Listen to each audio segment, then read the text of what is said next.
There are two options for who cleans up. The first option is the EPA takes full responsibility for the cleanup and pays for it, and then seeks reimbursement from the potentially responsible parties. The second option is the EPA issues an order, a universal administrative order, forcing a party to do the cleanup. EPA uses a universal administrative order when there is an imminent and substantial endangerment to the public health and welfare and the environment.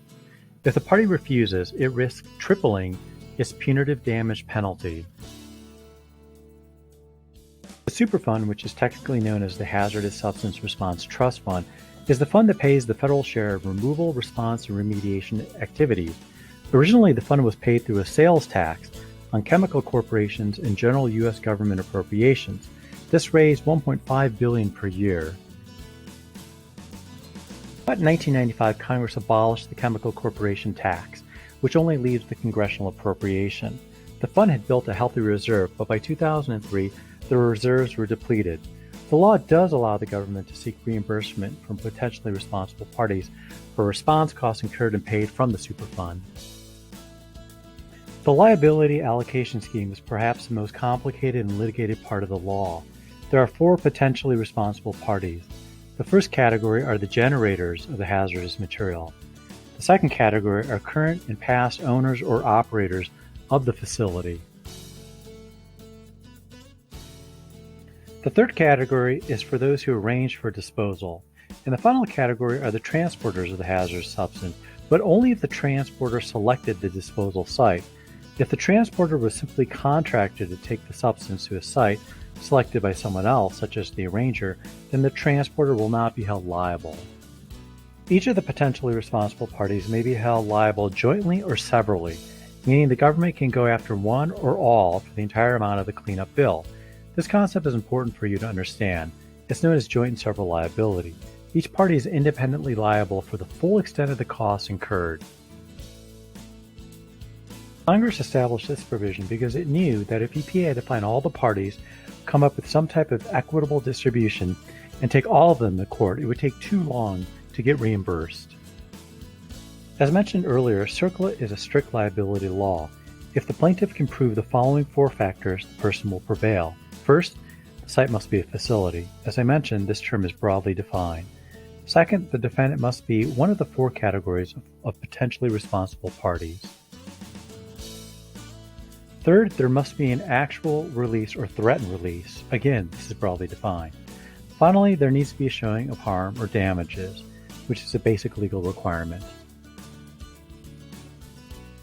While liability is strict, there are three limited statutory defenses. If the release was caused exclusively by acts of war, acts of God, or acts of unrelated third parties with whom a potentially responsible party has no direct or indirect contractual link, then liability is lifted. For example, if a person wants to claim the act of God defense, he or she must demonstrate that the event was a grave natural disaster of an exceptional, inevitable character, that it was the sole cause of the release, and that the release could not have been prevented by the exercise of due care. The third-party defense does include the innocent owner defense, which is where the owner simply did not know about something.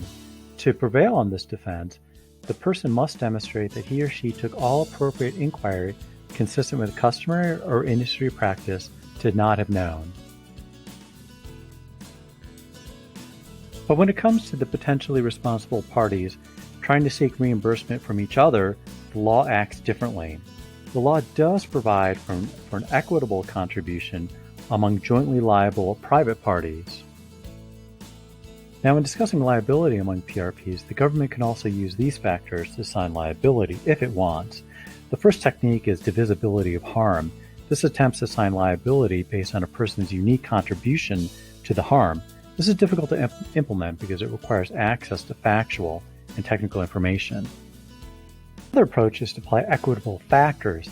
If the harm is difficult to divide among the parties, courts can look to the amount of hazardous waste involved, its degree of toxicity, the degree of involvement of each party, the degree of care exercised by each party, and the degree of cooperation by the parties with EPA.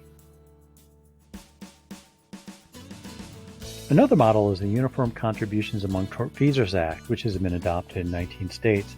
This model stipulates that if a party settles with EPA for an agreed upon amount, then that settling party is totally discharged from all future liability. This encourages parties to come to the negotiating table, agree on a reasonable payment, and then be done with the matter.